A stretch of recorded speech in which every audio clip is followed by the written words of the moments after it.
Digital marketing నేర్చుకుని AI tools వాడుతూ డబ్బులు సంపాదించాలనుకుంటున్నారా? ఈ నెంబర్ కి కాల్ చేయండి. నమస్తే కళ్యాణ్ గారు. నమస్తే జయ గారు. 10 ఏళ్ల నుంచి ఒక అబ్బాయి తన వెంట పడుతున్నాడు. అయినా ఈ అమ్మాయి రిజెక్ట్ చేస్తోంది. రీజన్స్ ఏంటో నాకు అర్థం కాలేదు. నేను పేరెంట్స్ సైడా ఇటో అటో ఏదన్నా అయి ఉండొచ్చు అని నేను ఎక్స్పెక్ట్ చేశాను. బట్ తను అయితే స్టూడియోకి వచ్చి మీ ముందు కూర్చొని మాట్లాడటానికి విల్లింగ్ గా ఉంది. పిలిచేద్దామండి. తప్పకుండా. ఐశ్వర్య రండి.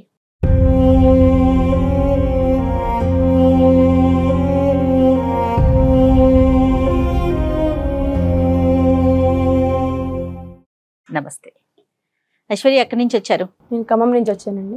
ఓకే, నేను బ్రీఫ్గా మీరు పెట్టిన అంటే మీరు ఏదైతే మాకు ఇన్ఫర్మేషన్ ఇచ్చారో అంతవరకే నేను చెప్పగలిగాను డాక్టర్ గారికి. మీరు స్టార్ట్ చేస్తే ఒకసారి ఆయన వింటారు. నా పేరు ఐశ్వర్య. నేను డిగ్రీ వరకు అక్కడే కంప్లీట్ చేశాను. జాబ్ వచ్చి హైదరాబాద్ IT సెక్టార్లో వర్క్ చేస్తున్నాను ప్రజెంట్. అసలు నా ప్రాబ్లం ఏంటంటే, ఒక వ్యక్తి 10 సంవత్సరాల నుంచి నేను ప్రేమిస్తున్నా అని చెప్పేసి నాకు టార్చర్ చూపిస్తున్నాడు ప్రతిరోజు. నాకేమో అతనంటే ఇష్టం లేదు. అసలు నేను ఎంత చెప్పినా అర్థం చేసుకుంటలేదు. ఇంకెలా చెప్పాలి నాకు అర్థం కావట్లేదు. 10 years బట్టి ప్రేమ, కాలేజ్ నుంచి ప్రేమ, ఒకే ఊరు. రైట్. అయితే నేను తనకి ఎన్నిసార్లు ఏ విధంగా చెప్పినా తను అర్థం చేసుకుంటలేదు. ఏమంటాడు అంటే ఒక లవర్ ఏం చెయ్యాలో ప్రతిదీ చేసింది. అంటే ఇంప్రెస్ చేయడానికి గిఫ్ట్లు ఇవ్వడము, లేకపోతే మంచిగా బైక్లు వేసుకుని తిరగడము, మంచి డ్రెస్సింగ్ వేసుకోవడము, అలాగే ఎట్లా అంటే మా ఫ్రెండ్స్తో నాకు అంటే వాళ్ళ ఫ్రెండ్స్తో నా ఫ్రెండ్స్తో రిక్వెస్ట్ పెట్టుకోవడము. నాకేమో తన మీద ఎట్లాంటి ఫీలింగే లేదు అసలు. అంటే తనంటే ఇష్టమే లేదు నాకు నీ మీద ఎట్లాంటి ఇష్టం లేదు, నాకు ఇంట్రెస్ట్ లేదు ఈ విషయం మీద అని ఎంత చెప్పినా అర్థం చేసుకుంటలేదు. నాకు అతని దగ్గర నుంచి అతని నుంచి నాకు విముక్తి కావాలి. నేను మెయిన్ ఈ ప్రోగ్రామ్ రావడానికి కూడా రీజన్ అదే. చెప్పించారా ఐశ్వర్య? మీరు చెప్పించానండి. అయినా కూడా నన్నే నా ఫ్రెండ్స్ నన్ను తిట్టారు. నీకేమైంది, అంత మంచి వ్యక్తి, అంత మంచిగా ఉంటాడు, బాగోడా అంటే చాలా బాగుంటాడు, నీకేం ప్రాబ్లం వచ్చింది ఆ అబ్బాయి యాక్సెప్ట్ చేయడానికి అని చెప్పేసి. అవును సార్, మీ ఫ్రెండ్స్ అనేవారు. ఓకే, అంతకు ముందు నీకు ఎవరైనా ప్రపోజ్ చేయడం ప్రీవియస్ గా ఒక క్రష్ అనేది ఉందా? లేదు సార్, అలాంటిది కూడా ఎప్పుడు లేదు. ఇదే ఫస్ట్ లవ్, ఒక అబ్బాయి నీ వెంట పట్టడం ఇదే ఫస్ట్ టైం. కంటిన్యూస్ గా 10 years పాటు కంటిన్యూస్ గా వెంట పడుతున్నాను. ఏది నువ్వు ఇన్ని సందర్భాల్లో నీకు దన్నారా బాబు అని చెప్పినా కూడా, తిట్టినా కూడా సార్, వాడు ఫోన్ చేసిన ప్రతిసారి నాకు ఒక ఎట్లా అంటే టార్చర్. ఇంకా తన దగ్గర నుంచి నేను ఎట్లా అంటే నేను చాలా నెంబర్ బ్లాక్ చేసినాను తనది. అయినా కూడా కంటిన్యూగా తన దగ్గర నుంచి నాకు కాల్స్ రావడం. ఎప్పుడైనా అంటే పాపం అబ్బాయిని చూస్తే కూడా మనకి బాధ అనిపిస్తుంది. ఈ రోజుల్లో 10 సంవత్సరాల పాటు అంత చిన్న వయసు నుంచి అంత సిన్సియర్ గా ప్రేమించే వాళ్ళని మేము చూడలేదు. అవును, ఎందుకంటే చిన్న వయసు ఇది. కానీ అడిగావా, ఏంద్ర బాబు నీకు నాలో నచ్చింది ఏంటి, నీ జీవితం నువ్వు చూసుకోవచ్చు కదా, ఏంటి నాలో ఉన్న గొప్పదనం అడిగావా? నేను నో అని చెప్పినా కూడా వాడు నేను నో చెప్పిన ప్రతిసారి ఇంకా ఇంట్రెస్ట్ చూపిస్తాను నా మీద. ఇంకా ఎట్లా చెప్పాలో నాకు అర్థం కావట్లేదు. వాడి సైడ్ నుంచి ఏమన్నా సైకోయిజం ఉందమ్మా, బ్లాక్ మెయిల్ గానీ అలాంటివి ఏమన్నా? అసలు అట్లాంటిది ఏం లేదు. సిన్సియర్ గా ఐశ్వర్య నువ్వంటే నాకు లవ్, నువ్వు ఎప్పుడు నాకు ఎస్ చెప్తే అప్పటి వరకు నేను వెయిట్ చేస్తాను అనేటటువంటి ప్రతిపాదనే గానీ ఎప్పుడు కూడా నేను హెరాస్ చేయటం కానీ టార్చర్ పెట్టడం కానీ ఏం లేదు. అట్లాంటిది ఏం లేదు. అంటే నో చెప్పడం అనేది అది మీ ఇష్టం, మీ పర్సనల్ గా మీ మనసుకు నచ్చిన విషయం. కానీ అసలు రీజన్ ఏంటి మీకు అతను నచ్చకపోవటానికి? అబ్బాయి గురించి చాలా ఆలోచించానండి. ఎందుకు తన మీద నాకు ఫీలింగ్ కలగట్లేదు అని ఆలోచించిన విషయం కన్నా ఈ అబ్బాయి మీదే కాదు, ఏ అబ్బాయి మీద నాకు అట్లాంటి ఫీలింగ్ లేదు.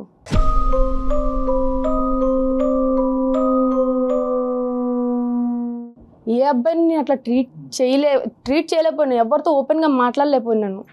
వాళ్ళు మాట్లాడిన కామెంట్ చేసిన సీరియస్గా చూడడం తప్ప నేను ఎప్పుడు వాళ్ళకి రివర్స్ మాట్లాడడం కానీ సమాధానం చెప్పడం కానీ ఏం చేయలేదు. ఇప్పుడు అరౌండ్ 23-24 ఉంటావు కదా ఐశ్వర్య నువ్వు? 25. అంటే దగ్గర 15 years నుంచి ఒక ప్రేమ వ్యవహారాలు బంధాలు ఇలాంటివన్నీ తెలియటానికి ఒక 15 years అనుకుందాం. ఈ 10 years బట్టి నువ్వు ఒక్క సందర్భంలో కూడా ఒక అబ్బాయితో అట్రాక్ట్ అవటం కానీ, ఈ అబ్బాయి బాగున్నాడు, ఈ అబ్బాయితో నా జీవిత భాగస్వామి అవుతానే ఫీలింగ్ ఎక్కడ రాలేదమ్మా? రాలేదు. ఎక్కడ రాలేదు.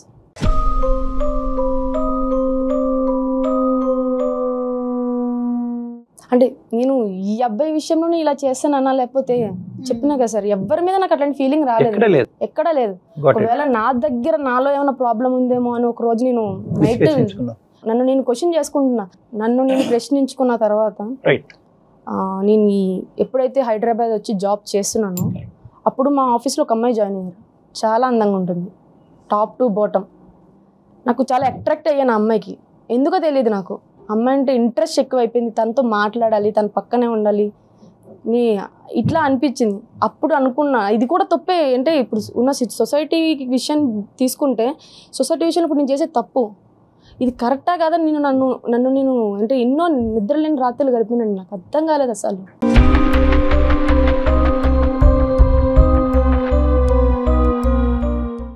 అంటే ఎట్లా చెప్పాలి అంటే తను సేమ్ జెండర్ కి అట్రాక్ట్ అవుతోంది, అంతేనా? అంతేనా ఐశ్వర్య? ఇప్పుడు అమ్మ ఒక ఆడపిల్ల ఇంకో ఆడపిల్ల అందంగా తయారైంది అని అనుకోవటం విచిత్రం ఏమీ లేదు. నువ్వు ఎలా అట్రాక్ట్ అవుతున్నావు అనేది ఇక్కడ ప్రధానమైనటువంటి ఫీలింగ్. అంటే ఇమోషనల్ గా అంటే అందాన్ని పొగట్టము, అందాన్ని అప్రిషియేట్ చేయటం ఒక ఎత్తు అయితే కనుక ఇమోషనల్ గా ఆడపిల్లకి కనెక్ట్ అవటం, ఆ అమ్మాయిని నీ పక్కన ఉండేటట్టుగా ఊహించుకోవటం, ఆ అమ్మాయి నా పార్ట్నర్ అవుతే బాగున్నట్టుగా ఊహించుకోవటం, ఆ లెవెల్కి వెళ్తుందా అని ఆలోచన అడుగుతుంది.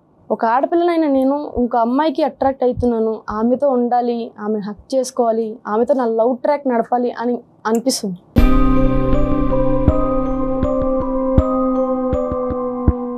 ఎందుకు అలా అనిపిస్తుంది అంటే అది నాలో ప్రాబ్లం. ఈ ఫీలింగ్ ఇది కరెక్టా కాదా అనేది నేను చాలాసార్లు చాలా వెబ్సైట్స్ కానీ ఏమైనా ఉంటుంది అన్నిట్లోనే చెక్ చేసుకున్నాను సార్. చాలా మంది ఉన్నారు.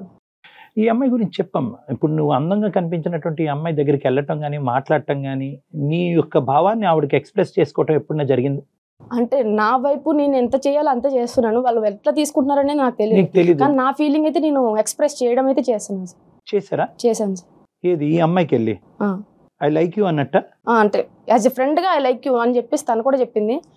నేనైతే నా ఫీలింగ్ నేను ఎలా చెప్పాలో అలాగే చెప్పాను. తను కూడా I like you as a friend అని అందా? అవును సార్. దానికి మించి ఆలోచన మీకు ఉంది అన్నది తనకు తెలియదు, మీరు ఎక్స్ప్రెస్ చేయలేదు. ఇంకా ఎక్స్ప్రెస్ అది ఫ్రెండ్షిప్ కాదు, అది రిలేషన్షిప్ వరకు మీరు ఊహించుకుంటున్నారని మీ లోపల ఉన్న భావం. అవును సార్. ఇప్పుడు చిన్నప్పటి నుంచి నువ్వు ఎదిగినటువంటి చిన్నప్పటి నుంచి పెద్ద మనిషి అయ్యి అలా పెరిగినప్పటి నుంచి కొన్ని పర్సనల్ క్వశ్చన్స్ ఇస్తుంటే చెప్పు, కష్టమైతే నో చెప్పు, నో ప్రాబ్లం. చెప్తాను సార్. అప్పుడు నిన్ను నువ్వు ఎలా ఊహించుకునేదానివి? నీ నీ నీ నీ రూపురేఖలు కానీ లేదంటే నీ యొక్క ప్రైవేట్ పార్ట్స్ కానీ ఇవి చూసుకున్నప్పుడు మీకు అది కన్వీనియంట్గా అనిపించేదా, అన్కంఫర్టబుల్గా అనిపించేదా? స్నానం చేసినప్పుడు కానీ అద్దంలో చూసుకున్నప్పుడు కానీ? అంటే నాకు ఎవరైనా మంచిగా అబ్బాయి ఒక క్లాసీ డ్రెస్ వేసుకుంటే ఆ డ్రెస్ నేను వేసుకోవాలి. చిన్నప్పుడు ఒక 8 years ఉన్నప్పుడు నా కటింగ్ కూడా నార్మల్గా బేబీ కటింగ్ అట్లా ఉండేది సార్, అబ్బాయి లాగా. ఆ గెట్టప్ అట్లా వేసుకోవడం, అంటే ఇంట్లో మా బ్రదర్ అలాగా ఉండేవాడు, తన బట్టలు వేసుకుని అట్లా చూసుకోవడం అద్దంలో. టాంబాయ్ అంటారు కదా, అలా ఉండాలని అనిపించేది. కానీ తల్లిదండ్రులు ఏమనేవారు? అలా వద్దు, ఆ డ్రెస్ ఏంటి తీసి అబ్బాయి డ్రెస్. తిట్టేవారు, కొట్టేవారు కూడా. కొట్టేవారు, అబ్బాయి లాగా వేసుకున్నావు, అమ్మాయి అయింది అది ఇది అని చెప్పేసి. కానీ నాకు ఇష్టం, వాళ్ళు ఉన్నప్పుడు కూడా నేను ఇంకా ఆ పద్ధతిని మార్చుకోలేదు సార్. నేనైతే అట్లా నాకు ఇష్టమైనప్పుడల్లా వేసుకోవడము. నేను స్టడీస్ అయిపోగానేనండి ఎప్పుడైతే ప్రొఫెషనల్ ఫీల్డ్కి అడుగు పెట్టానో అప్పుడు నా గెటప్ మొత్తం నేను చేంజ్ చేసుకున్నా. ఒక అబ్బాయి లాగా, అబ్బాయి యాజ్ ఏ అబ్బాయి ఎట్లా ఉంటాడో నేను నా గెటప్ని అట్లా చేంజ్ చేసుకున్నాను. మీ ఫీలింగ్స్ చెప్పారా ఇంట్లో? చెప్పానండి, మా అమ్మగారికి చెప్పాను. ఏం చెప్పారు? వాళ్ళు ఎప్పుడు వెళ్ళినా ఏదైనా హాలిడేస్కి వెళ్ళి ఏదైనా పండగ ఇయర్లీ వన్స్ కూడా ఒక్కొక్కసారి వెళ్ళానండి. నేను ఇయర్లీ ఒకసారి వెళ్ళాను. అప్పుడు పెళ్లి టాపిక్ తీసుకొచ్చారనమాట. ఒక అబ్బాయి ఉన్నారు, ఇట్లా సంబంధం వచ్చింది, చేసుకో అని చెప్పేసి. అని నేను అన్నా. అప్పుడు నాకు పెళ్లి చేసుకునే ఆలోచన అయితే లేదు, అబ్బాయిని చేసుకునే ఆలోచన అస్సలు లేదు. నాకు ఎందుకు అమ్మాయి అంటే ఇష్టం అని చెప్పేసి చెప్తే, పిచ్చి పట్టిందా నీకేమైనా పిచ్చిదానిలా మాట్లాడుతున్నావు అని చెప్పేసి కొట్టిపడేశారు అన్నమాట. నా ఫీలింగ్ నేను ఎక్స్ప్రెస్ చేస్తుంటే అర్థం చేసుకునే సిచ్యువేషన్లో వాళ్ళు లేరు.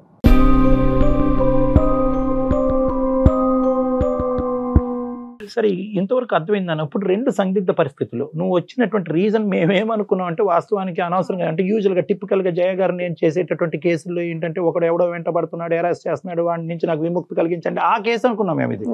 ఇది అలా లేదు. ఇప్పుడు 2 సమస్యలు తీసుకొచ్చి మాకు పెట్టావు. Correct me if I'm wrong. ఒకటి, ఈ అబ్బాయి ఇలా వెంటపడేటటువంటి జిగురులాగా 10 సంవత్సరాలు పట్టి వెంటపడి నిన్ను బాధ పెట్టి ఆ అబ్బాయి జీవితాన్ని పాడు చేసుకుని శుభ్రంగా ఎంత మంచి అమ్మాయి వచ్చి ఉండేది ఈ పాటికి ఆ అబ్బాయికి, ఇది తెలియకుండా ఇది చెప్పవలసినటువంటి బాధ్యత నీ మీద లేదా? చెప్పావా? సరే, ఆ ఫీలింగ్ నాలో ఉందని నేనే కన్ఫ్యూజన్ లో ఉంది. అంటే ఈ ఫీలింగ్ నేను ఫీల్ అవుతున్నాను, దానివల్ల నేను ఎంత సఫర్ అవుతున్నాను నాకు తెలుసు. ఒకటి ఏంటంటే ఇటువంటి సందిగ్ధంలో ఉండే ఆడపిల్లలు, అబ్బాయిలు అయితే కనుక మాకు అమ్మాయిలా ఉండాలని, అమ్మాయిలు ఏమొచ్చి అబ్బాయిలా ఉండాలని రకరకాలు ఉంటాయి. బేసిక్లీ నేను ఏమంటానంటే దీన్నే మనం LGBTQ ప్రిన్సిపల్ అని అంటూ ఉంటాం. జెండర్ అంటే నేను మగాడినా ఆడదాన్న, అది జెండర్, అది పుట్టుకతో నిర్ణయించబడుతుంది. అది శరీర అవయవాలు బట్టి, ప్రైవేట్ పార్ట్స్ బట్టి అది నిర్ణయం చేసుకోవటం జరుగుతూ ఉంటుంది. ఇంకోటి ఏంటంటే సెక్షువాలిటీ, అంటే నేను ఎవరికి అట్రాక్ట్ అవుతున్నాను, నేను అబ్బాయినే కానీ నేను అమ్మాయికి అట్రాక్ట్ అవుతున్నానా అబ్బాయికి అట్రాక్ట్ అవుతున్నానా? ఇది యూజువల్గా హార్మోనల్ ప్రభావం వల్ల ఒక వయసు వచ్చాక తేలుతుంది. కానీ ఇది ఖచ్చితంగా ఒక హార్మోన్ టెస్ట్ చేయటం వల్ల తెలియదు. ఇది ఒక ఫీలింగ్, ఒక ఇంటర్నల్ మైండ్కి సంబంధించినటువంటి ఒక ఫీలింగ్. ఆ అమ్మాయి ఈ రోజు ఇంత సందిగ్ధ పరిస్థితిలో మన దగ్గరికి ఎందుకు వచ్చిందంటే కనుక ఆ అమ్మాయికి ఎవరికి చెప్పుకోలేకపోతుంది. చెప్తే కనుక అందరూ హాస్యాస్పదం చేస్తున్నారు, ఏంటి నవ్వుతున్నారు, ఏంటి పిచ్చా, నీకేం ప్రాబ్లం వచ్చిందని. అమ్మా ఐశ్వర్య, రెండు ప్రశ్నలు అంటే మాకు క్లారిటీ రావటం గురించి. ఆ అబ్బాయికి చెప్పలేదు కాబట్టి మీ ద్వారా చెప్పడానికి ఇక్కడికి వచ్చానని అంటున్నావా, లేదంటే నేను ఎవరు అనే ప్రశ్న వెతుక్కుంటూ మీ దగ్గరికి వచ్చాను అంటున్నావా? రెండు సార్. రెండు. ఏది పెద్దది? నేను ఎవరు అనేది నాకు మెయిన్ థింగ్ సార్. అది ఇప్పుడు నేను ఒక అమ్మాయిలో పుట్టి నాకు అమ్మాయి మీద ఫీలింగ్స్ కలుగుతున్నాయంటే అది నా జన్మతహా వచ్చింది. నేను చేసుకున్న తప్పు కాదు సార్, అది నేను చేసిన తప్పు కాదు అది అస్సలు. అలా నాకు రావడం, నేను దాన్ని ఎక్స్ప్రెస్ చేసుకోలేకపోతున్నాను, ఎవరికి చెప్పుకోలేకపోతున్నాను. దానివల్ల నేను ఎంత టార్చర్ అనుభవిస్తున్నాను నాకే తెలుసు.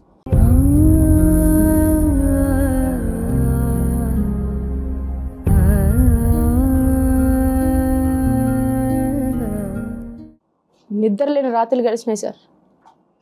ఇన్ని రోజులు నేను ఎలా ఉన్నానో నాకు తెలియదు. ఇప్పటికీ ఒంటరిగానే ఉంటున్నాను.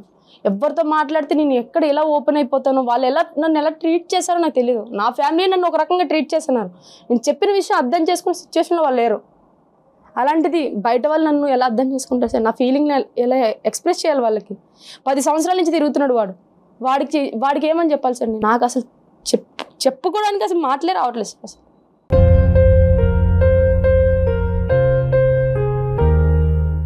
నాకున్నది మీరు అడిగినట్టు రెండే ఉన్నాయి సార్. నాకు వాడి దగ్గర నుంచి విముక్తి కావాలి. ఇంకోటి నేనేంటి అనేది నాకు క్లారిటీ కావాలి. దానికోసమే నేను ఈ ప్రోగ్రామ్కి వచ్చాను. వాడి దగ్గర నుంచి విముక్తి పెద్ద కష్టం కాదమ్మా. ఈ బ్రేకింగ్ న్యూస్ చెప్తే 2 నిమిషాల్లో చట్టబట్ట వేసుకుని పారిపోతాడు వాడు, అదైతే క్లియర్. అందుగురించే మాకు అనిపించేది ఏంటంటే వాడిని అనవసరంగా ట్రబుల్ చేసామేమో అని అనిపిస్తుంది. నా బాధ నేను చెప్తున్నాను, నా కడుపులో బాధ. నువ్వు చెప్పుకోలేకపోవటం అనేటటువంటిది వేరే విషయం, ఎందుకు చెప్పుకోలేకపోయినది వేరే. వాడికి ఎప్పుడైతే కనుక బాబు నువ్వని కాదు కదా, నాకు ఏ మగాడితో అట్రాక్షన్ లేదు, నా పరిస్థితి ఇది అని చెప్పుంటే వాడు వెళ్ళిపోతాడు. వాడు ఏమనుకుంటున్నాడు అనేది ఒకసారి నువ్వు ఫోన్ కలుపుది కానీ కావాలంటే మేము మాట్లాడతాం. అది నెంబర్ 1. నెంబర్ 2, నీ ఇష్యూ అంటావమ్మా, అది బయలాజికల్గా లోపల నుంచి వచ్చేటటువంటి ఒక మార్పు. ఇందాక నువ్వు జన్మ తరహా అన్నావు చూడు, పుట్టుకతో వచ్చినటువంటి ఒక వ్యవహారం, ఒక హార్మోనల్ ప్రభావం, ఒక బయలాజికల్ నీడ్ అనేటటువంటి సంస్థలో మనం లేము ఈరోజు. కాబట్టి అది కొద్దిగా కాంప్లెక్స్. కాబట్టి దానికి ఏం చేయాలి అనే తర్వాత మాట్లాడదాం. ఫస్ట్ ఉదయ్తో మనం మాట్లాడి అతన్ని సందిగ్ధ పరిస్థితుల్లోంచి బయట వేద్దామా అనే దాని గురించి నువ్వు ఒక్కసారి ఆలోచించుకో. ఉదయ్తో కలుపుదామా ఫోన్? ఉదయ్తో మాట్లాడదాం. కలుపుదాం సార్. ఎక్కడున్నాడు ఇప్పుడు అబ్బాయి? ఖమ్మంలోనే ఉన్నాడు సార్. మరి కాల్ చేద్దామా అతనికి? కాల్ చేయండి అమ్మా, కలపండి.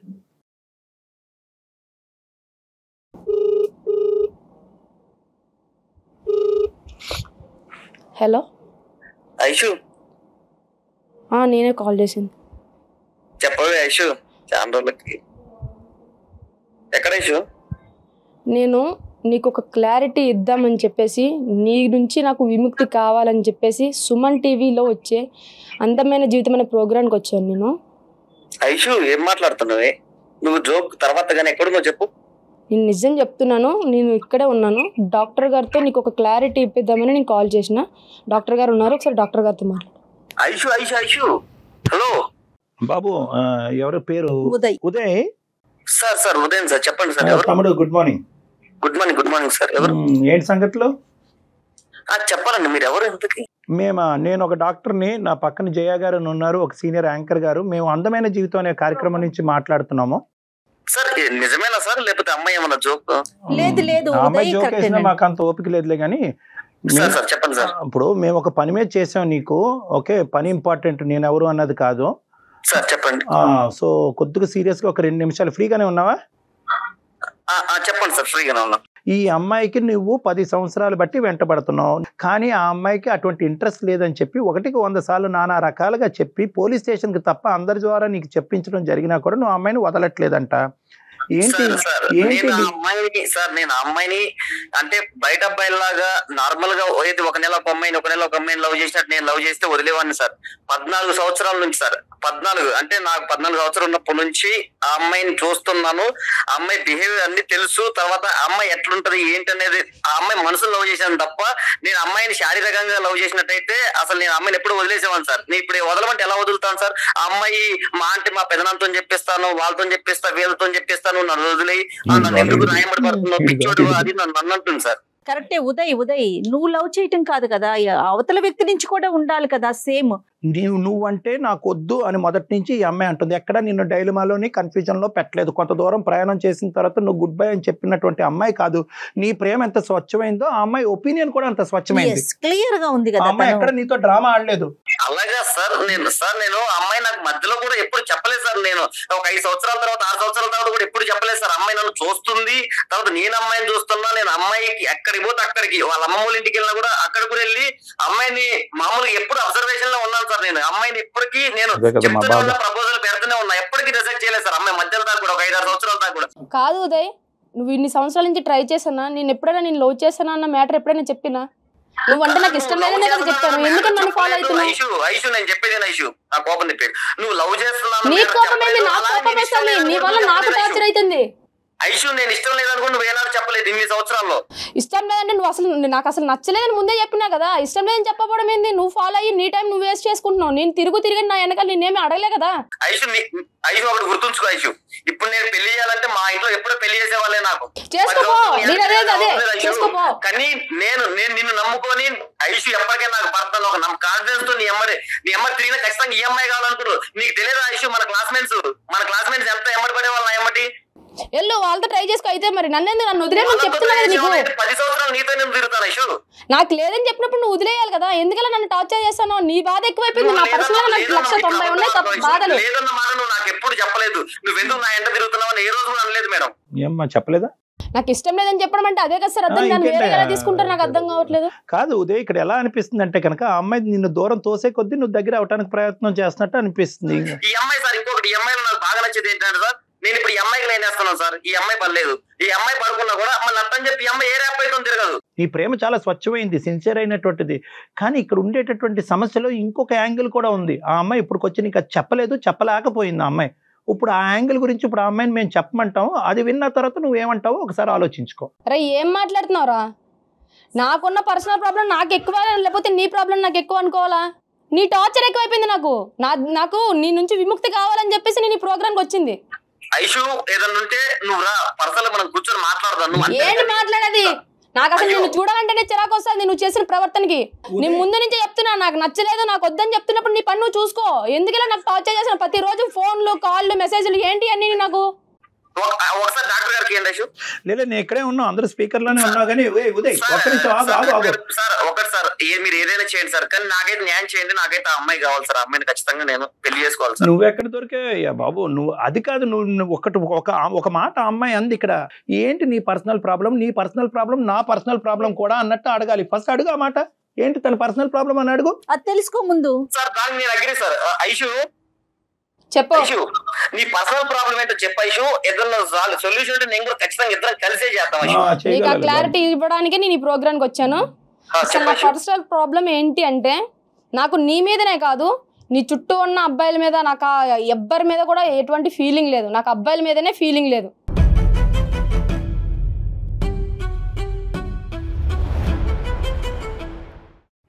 ఐషు నేను నా చెవులో పూలు పెట్టుకుని ఏం లేదు, కామెడీ చేయకు ప్లీజ్. నిజం చెప్పినప్పుడు ఏమయ్యా స్వామి, నేను జోక్ చేయట్లేదు. నా ఫీలింగ్ నేను చెప్తున్నాను. నీ ఫీలింగ్ కాదు ఐషు, అదేంటి అసలు అర్థం పడతం లేకుండా ఏం మాట్లాడుతున్నావు ఐషు? డాక్టర్ గారు నేను చెప్పినా కదండి, నేను చెప్తే నమ్మరు. అందుకని మీరే వాడికి ఒక క్లారిటీ ఇస్తే నాకు ప్రశాంతంగా ఉంటది వాడి దగ్గర నుంచి. బాబు ఉదయ్ సార్, ఇప్పుడు ఆ అమ్మాయి ఒక మాట చెప్పింది, దయచేసి ఒక 2 నిమిషాలు ఆలోచించుకో. ఆ అమ్మాయి ఏమీ ఇక్కడ నాటకం ఆడట్లేదు. నువ్వు బహుశా ఏంటంటే నిన్ను తప్పించుకునేటటువంటి ప్రయత్నంలో ఆ అబ్బాయిలకి ఇంట్రెస్ట్ చూపెట్టరు అనే ఒక కొత్త నాటకం ఆడుతుంది అన్నట్టు నువ్వు అనుకుంటున్నావు. కానీ మేము ఈ కాల్ నీతో కలపక ముందే ఆ అమ్మాయితో చాలా డీటెయిల్ గా మాట్లాడాం. ఆ అమ్మాయి చూడు, నిజంగా నిన్ను వదిలించుకోవాలి అనుకుంటే కనుక ఆ అమ్మాయి రకరకాల మార్గాల్లో వెళ్ళి వదిలించుకునేది. ఈ ఒక్క మార్గం అక్కర్లేదు. సింపుల్గా వెళ్ళి షీ టీమ్స్కో పోలీసులకో ఫోన్ చేస్తే కనుక నేను లోపలేస్తారు, 4 నిన్ను కొడతారు, తొందర రకరకాల గొడవలు అయ్యి ఉండేవి. అలాంటి సబ్జెక్ట్ కాదు ఇది. దయచేసి ఇప్పటికైనా నీ కనువిప్పు కలిగి నువ్వు ఒకసారి ఆలోచించుకో, ఊహించుకో, తర్వాత నీ నిర్ణయం ఏంటి అనేది చెప్పాలి నువ్వు మాకు. ఎందుకంటే ఈ అమ్మాయి ఒక 2 నిమిషాలు వెంటనే నీ యాంగ్జైటీ తగ్గుతుంది. నేనేమంటున్నానంటే ఆ అమ్మాయి ఇప్పటి వరకు ఎప్పుడు కూడా ఒక అబ్బాయికి అట్రాక్ట్ అవ్వలేదు. ఆ అమ్మాయి అట్రాక్ట్ అయినటువంటి పరిస్థితి దాఖలాలు లేవు. అదే కోవలో ఏంటంటే నువ్వు వచ్చి నిన్ను ప్రేమిస్తున్నాను అని చెప్పి ఆ అమ్మాయి వెంటపడ్డావు. నీ ప్రయత్నం నేను ఇప్పుడు రాలేదు సార్, 10 సంవత్సరాల కిందనే 14 సంవత్సరాలు ఉన్నప్పటి నుంచే సార్ మా ఓసారి మీ ముందు ఆయన చెప్పేది వినవయ్యా. కాదు విను, ఒక్క 2 నిమిషాలు. నీ అనవసరంగా నీ టైం వృధా చేసుకుంటున్నావు, నీ భవిష్యత్తును పాడు చేసుకుంటున్నావు. ఆ అమ్మాయికి కేవలం ఆడపిల్లల వైపే అట్రాక్షన్ ఉంది, ఆడపిల్లలతోనే స్నేహంగా ఉండాలని అనుకుంటుంది, ఆడపిల్లలతోనే రిలేషన్షిప్ పెట్టుకోవాలని అనుకుంటుంది. అవకాశం ఉంటే ఆడపిల్లని పెళ్లి చేసుకుని ముందుకెళ్లాలనేటటువంటి ప్రయత్నంలో ఆ అమ్మాయి ఉంది. అది తన ఆలోచన శైలి. నీకు అర్థమై ఉంటుంది ఇప్పుడు ఏం చెప్పారు అనేది డాక్టర్ గారు. అది అవుతుందా లేదా? ఉదయ్ ఉన్నావా? ఉదయ్ ఆడక్కడ కళ్ళు తిరిగి పడు. ఉదయ్ సార్ ఏం జరుగుతుంది సార్ నాకేం అర్థం కాదు.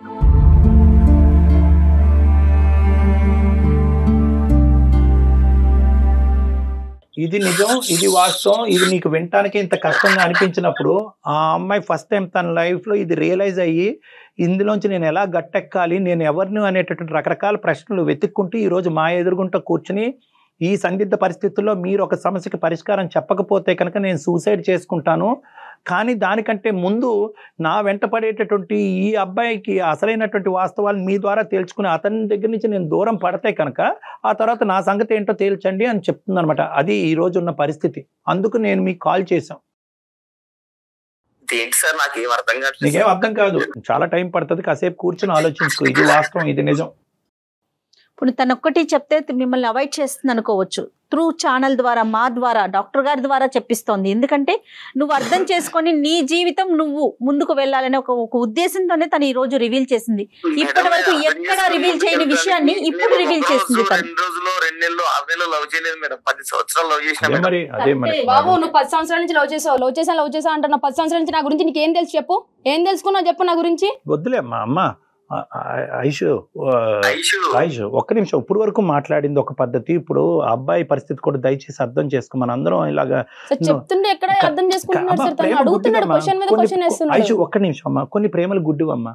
అతను నిన్నేం హెరాస్ చేయలేదు, టార్చర్ చేయలేదు, నిన్ను ఇబ్బంది పెట్టలేదు. కేవలం ఏంటంటే పదే పదే అది వ్యక్తపరుచుకున్నాడు, వెయిట్ చేశాడు. ఎప్పటికైనా నువ్వు ఎస్ చెప్తావు అనే ఆస్తి ఇప్పటికీ కూడా వెయిట్ చేస్తున్నాడు.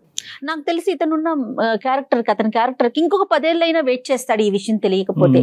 నిన్ను వెంట పట్టడం అనేది ఒక పిచ్చితనం అంటావా, పిచ్చి ప్రేమ అంటావా పక్కన పెడదాం.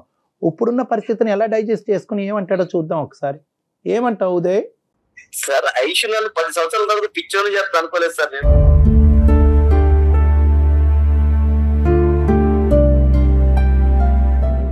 కాదు ప్రేమించేవు నాన్న, కాదనట్లేదు. ఇప్పుడు ఏం చేద్దాం చెప్పు. నేను కూడా ఐషు తెలుసా, నేను చాలా పాజిటివ్ వేస్ లోనే వెళ్తాను సార్. పాజిటివ్ గానే ఉంటాను నేను ఐషు విషయంలో, కానీ ఎక్కడ ఏ విషయంలో పాజిటివ్ ఉంటాను. కానీ ఇంత నెగిటివ్ మ్యాటర్ నాకు ఇంత లేట్ చెప్పడం వల్ల నేను చాలా కోలుకోలేకపోతున్నాను సార్. నువ్వు విన్నది నిజమే, దీని గురించి ప్రత్యేకమైన విశ్లేషణ అక్కర్లేదు. ఐషు కోసం 10 సంవత్సరాలు వెయిట్ చేశాను సార్. వెయిట్ చేసిన తర్వాత ఇలా బాంబు పేల్చినట్టు నాకు ఇలా సడన్ గుండె పోయిన మాట పంపించాను. నువ్వు ఇష్టం లేదు ఉదయ్, నేను ఏరే అబ్బాయిని పెళ్లి చేసుకుంటానంటే నేను ఒప్పుకోపోతుంది సార్. లేదు ఉదయం మా ఇంట్లో వాళ్ళ సంబంధం చూసిన అబ్బాయిని పెళ్లి చేసుకుంటా అంటే ఒప్పుకోపోతుంది సార్. ఇదేంటి సార్ విచిత్రంగా, నేను ఇంకొక అమ్మాయిని పెళ్లి చేసుకుంటా అంటే నేను ఒప్పుకోకపోవడానికి ఏముంది సార్ ఇక్కడ, నాకేం అర్థం కావట్లేదు. అది అందరికీ కన్ఫ్యూజన్. మీరే చెప్పండి సార్, నాకు మైండ్ పనిచేయట్లేదు, ఏం చేయాలో మీరే చెప్పండి సార్. ఉదయ్ ఇక్కడ ఏంటంటే నాన్న, ఇక్కడ మేము నీకు సానుభూతి చూపెట్టడం తప్ప ఏమీ చేయలేము నాన్న. I'm sorry. ఎందుకంటే నీకు చాలా దారులు కనిపించింది ఇందులోంచి బయటపడటానికి. చాలా రకరకాలుగా అమ్మాయి చెప్పింది, నువ్వు నాకు వద్దు అని చెప్పి అప్పుడే వెళ్ళిపోయి ఉంటే కనుక నీకంటూ ఇంకో మంచి అమ్మాయి దొరుకుండేది. ఉద్యోగరీత్యా ఒక ప్రయత్నం చేసి నీ జీవితంలో నువ్వు సెటిల్ అయ్యి ఉండేవాడు. వాల్యుబుల్, చాలా విలువైనటువంటి 10 years వేస్ట్ అయింది. అది నాకు చాలా బాధగా ఉంది. ఆ బాధ తప్ప నేను ఇంకేమీ చేయలేం. నువ్వు ఏదన్నా చేస్తే కనుక ప్లీజ్ ఆ అమ్మాయికి ఇంకో ముళ్ళులాగా నువ్వు ఉండకుండా నీ ప్రేమని ఒక మంచికే త్యాగం చేశాననేటటువంటి ఆలోచనతో ఒక ఫ్రెండ్లీ విధానంతో ఆ అమ్మాయికి సపోర్ట్ చేసేటటువంటి విధంగా నువ్వు ముందుకు రావాలని నా విజ్ఞప్తి. ఖచ్చితంగా సార్. ఈ 10 సంవత్సరాలు నా టైం వేస్ట్ అయినా ఎలా అయినా నేను దాన్ని అన్నింటి పక్కన పెట్టి ఈ రోజు అమ్మాయి ఏదైతే చేయాలనుకుంటుందో దాన్ని ఖచ్చితంగా నేను సపోర్ట్ చేస్తాను సార్. ఈ అమ్మాయి కోరికలు ఎలాగున్నప్పుడు మనం ఏం చేయలేము సార్. ఖచ్చితంగా నేనైతే అమ్మాయికి సపోర్ట్ చేస్తాను సార్. ఐషు నా సపోర్ట్ నీకు ఎప్పటికీ ఉంటుంది ఐషు. నేను సార్ వాళ్ళ ముందు చెప్తున్నా, మన తర్వాత నేను ఇబ్బంది పెట్టే ప్రసక్తి కూడా ఏది ఉంటుంది ఐషు. ఖచ్చితంగా సపోర్ట్ చేస్తాను. Thank you Uday, thank you so much. Thank you Aishu, love you. ఇంకా లవ్ యూ అంటాడు. కాదు ఐషు, ఇప్పుడున్న పరిస్థితుల్లో ఒక ఇష్యూ అయితే మేము రిజాల్వ్ చేసాము. ఇప్పుడు ఏంటంటే ఎవరైతే నీకు పక్కలో బల్లం అంటారో ఏమంటారో నాకు తెలియదు, కానీ కాలంలో ఒక ముళ్ళు అంటారో ఆ ముళ్ళును కాస్త నీకంటూ ఒక చేదోడు వాదోడుగా ఒక సపోర్ట్ కింద ఈ అబ్బాయిని మేము తయారు చేయగలిగాము. నెంబర్ 2, ఇప్పుడు ఈ అంశం గురించి మాట్లాడితే ఇందులో 2 రకాల కేటగిరీస్ ఉంటాయి. ఓకే, ఒకటి హోమోసెక్షువాలిటీ, రెండోది బైసెక్షువాలిటీ. నాకు సేమ్ సెక్స్తోనే ఎక్కువ అనిపిస్తుంది అంటే ఒక ఆడపిల్లకి ఆడపిల్లతోనే, అబ్బాయితోనే అనిపిస్తుంది, ఈ ఒక విధంగా అంటారు. ఇది ఓన్లీ అట్రాక్షన్ వరకు. కొంతమంది ముందుకు వచ్చి ఏమంటారంటే నాకు పూర్తిగా నేను అమ్మాయినైనా అబ్బాయిలా మారిపోవాలని అనిపిస్తుంది, నా అవయవాలు, నా గొంతుక, నా రూపురేఖలు అన్నీ మార్చుకోవాలని అనిపిస్తుంది.